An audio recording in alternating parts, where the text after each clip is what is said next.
Hello and welcome back to another episode. This is episode 12. Hold on. I want you to see me. I am not. Can you stand the heat? Stand the heat? Stand the heat? Holy shit, guys. I am having technical difficulties. As you can tell, I am not prepared whatsoever. But I don't give a fuck. That's a spoiler alert. Can you tell I'm going to talk about the Miami Heat? Who gives a fuck? Welcome back. My name is Joey. I am your host, the CEO, the owner, the proprietor of the Miami Sports Bar podcast. And as you can tell, here we are, live and in action. It's not live because I'm not streaming live, maybe someday in the future. But, here I am, the video representation. I finally, after constant trials and tribulations of trying to figure out, the computer situation, getting something that had the CPU to handle video recording and video editing. I already had the camera for a long time, and getting the fucking GoPro set up was like, dude, I put it away already. I have so many different fucking adapters and wires that I bought. I'm not going to bore you with the details of what it took for me to figure out how to use a GoPro to record straight onto my computer while it charges so it doesn't die. But that was a fucking pain in the ass. You get to see me now in my natural habitat. This is my room. This is amazing. Here's my whiteboard. Up there it says podcast episode 10 by March 5th. Blew that shit out the water. Below 299 pounds by March 1st. We're just not going to talk about that. I fucked that up. Many views, cross that off because whatever. Clips by March 5th. I should just cross that off too because that was a fail. But here we are. It's going to happen now. Future ads to find guests, whatever. And then 100 listeners by April 1st. I'm at I think it's 60 right now. So we'll see how that goes. I'm here. I'm ready. I'm so excited.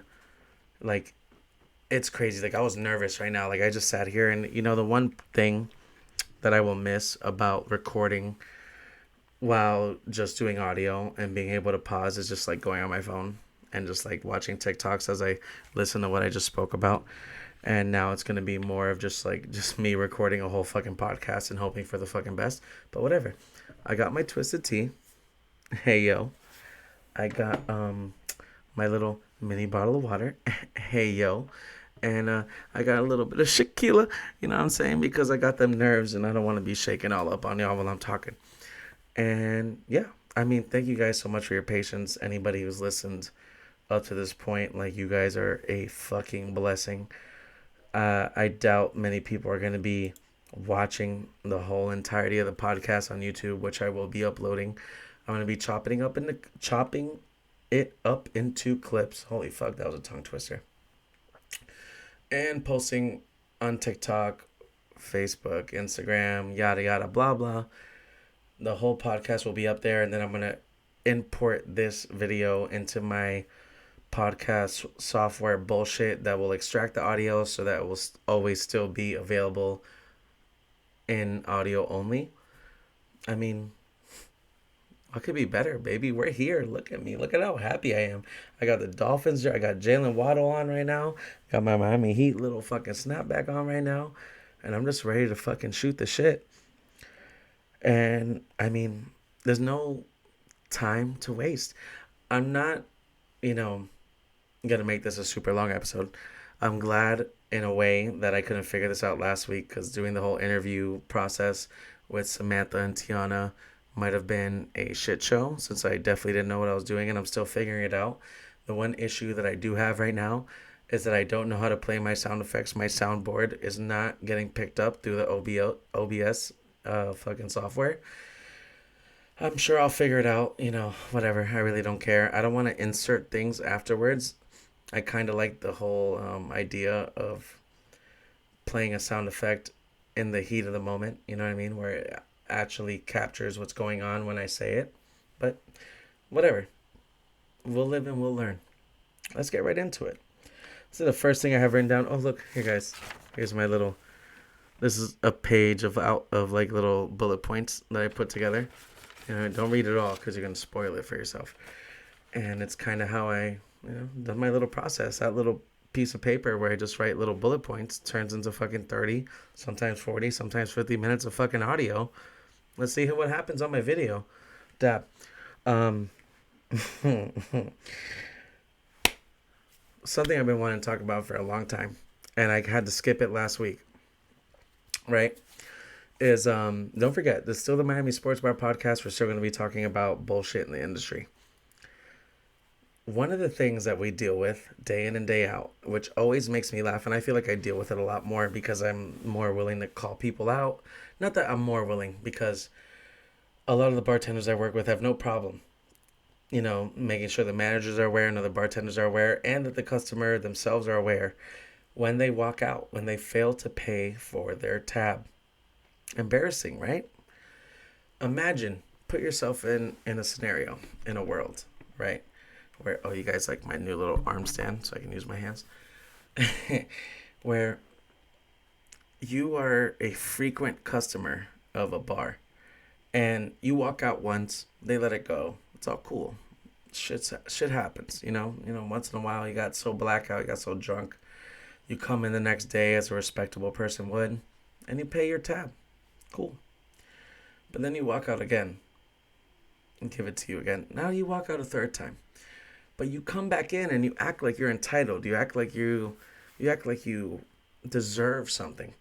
Because I've had customers who have walked out more than once, and I know other bartenders and servers have gone through the same, where they come in and they still sit there and act like they're entitled to, and I'm not even talking about just like service, but they're entitled to like a free drink. They're entitled to, expedited situations where the restaurant is so busy that they're special because they're a regular, even though they've walked out so many times.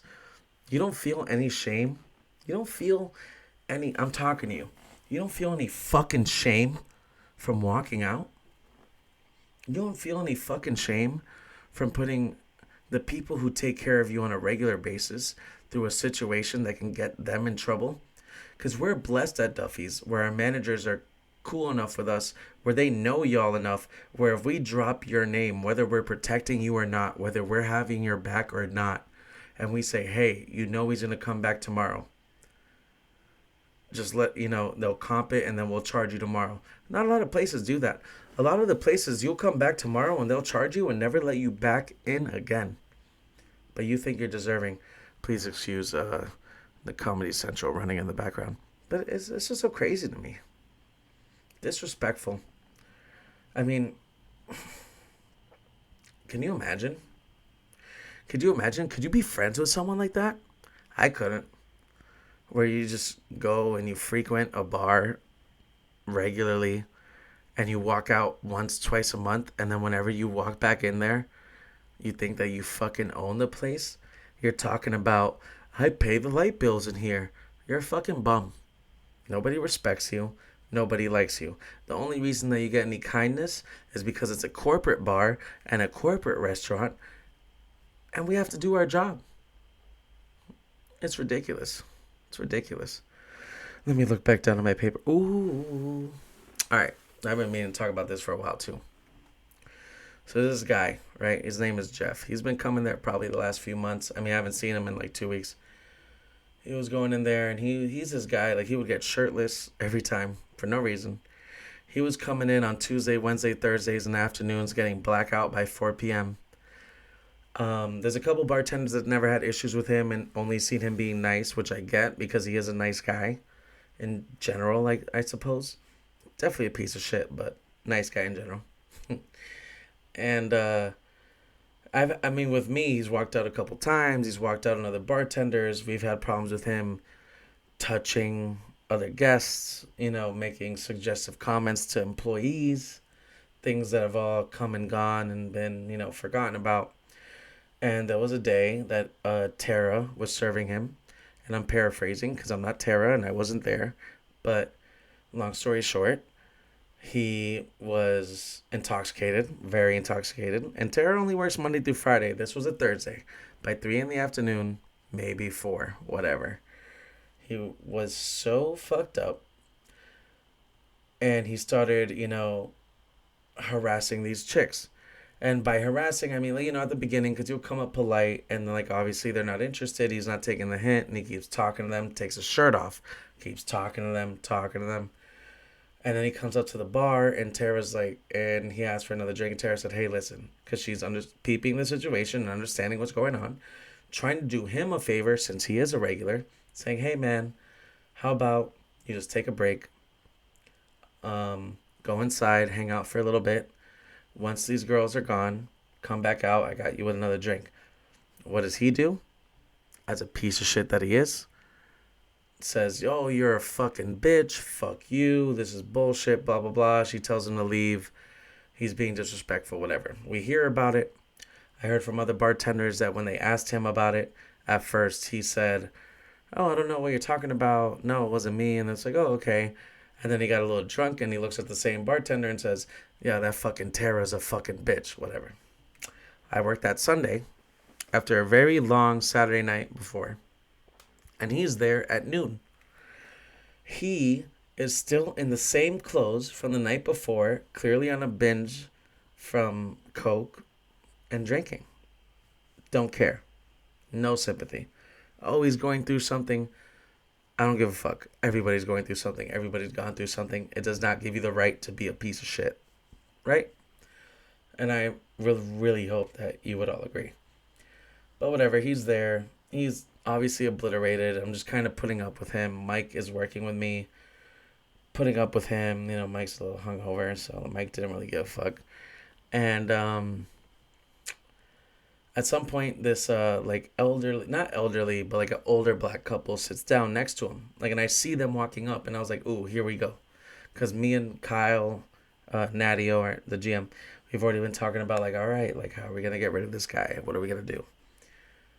As soon as that black couple sits down, I'm like, "Oh, here we go." Within 10 seconds of that couple sitting down, he looks at them as Michael walks away, and he says, "Man, I'll slap that in the back of the fucking head." And I was like, "Ooh." And you see the gentleman, right, looks at him and he said, "Man, what did you just say, bro? I don't even know you." He's trying to be polite. He's just trying to shut it down. Now, this guy, Jeff, he's so fucking obliterated that he's just trying to defend himself and reiterate his point, trying to make him understand why he just said something so disrespectful. And I'm already having my bar back, Alex, go and run and grab Kyle. Fucking wonderful. And got the best part about it was, so basically it was like, okay, Kyle trying to be like the GM, of a corporate restaurant that he is, saying, "Hey, listen, man, you go right now. Obviously, you disrespected somebody. You're not in good shape right now. Just go home. Come back in a week. If you don't leave right now, we're just going to ban you forever." And he literally looks up. He's like this. "What the hell am I supposed to do for a whole week?" Oh, my God, bro. Obviously, you're already having problems if a restaurant bans you in general. But if a restaurant bans you for a week and your response is, "What should I do for a whole week?" you have a lot more problems than finding a new spot to drink. You know what I mean? God, as I say it out loud, I almost want to feel bad, but just knowing how much of a fucking nuisance he is, I don't. Figure it out, buddy. Drink in your fucking balcony or under the bridge or, whatever homeless shelter you stay at. Figure it the fuck out. Anyways, I gotta figure out how to do this. Ready? Here we go. It's time for... Can you stand the heat? Stand the heat? Stand the heat? Stand the heat? I can stand the heat. The Heat are making me a little bit more happier. For you guys, just skip forward. I don't have a timestamp for you yet. The Miami Heat are 40-34 as of right now. We have won 7 of our last 10 games. We just beat the Knicks yesterday. We play the Knicks again on Wednesday. Our next game is Saturday against the Nets. As of right now, not record-wise, but percentage-wise, whatever, we are tied with the Nets. If we beat the Nets on Saturday, we jump up into 6th place. If we keep our winning streak going and the Knicks continue to lose, and obviously we need the Nets to continue to lose as well, not a lot of games left, then maybe we can jump up to the 5th. We are this moment 2.5 games behind the Knicks. We play them again, like I just said, on Wednesday in holy fuck. On Wednesday in Madison Square Garden. There you go. It's a big game. We have a lot of, potential to move forward into this playoff push. We seem to have corrected a lot of our faults lately that I was really worried about. I mean, and I'm sure if you're a Miami Heat fan, you were worried about too. Tyler Hero, I think it's out of the last 5-6 games, he's double digits in 3 of them in the fourth quarter.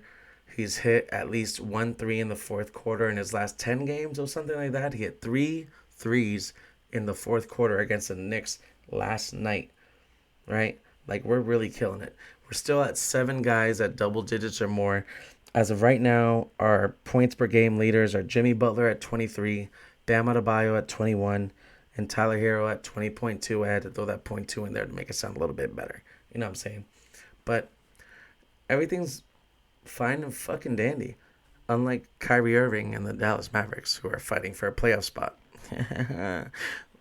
Let's go Austin Reeves. Let's go Lakers.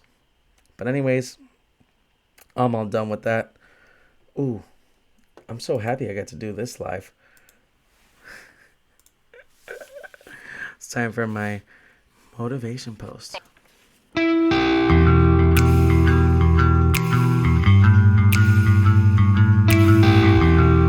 you want something, you know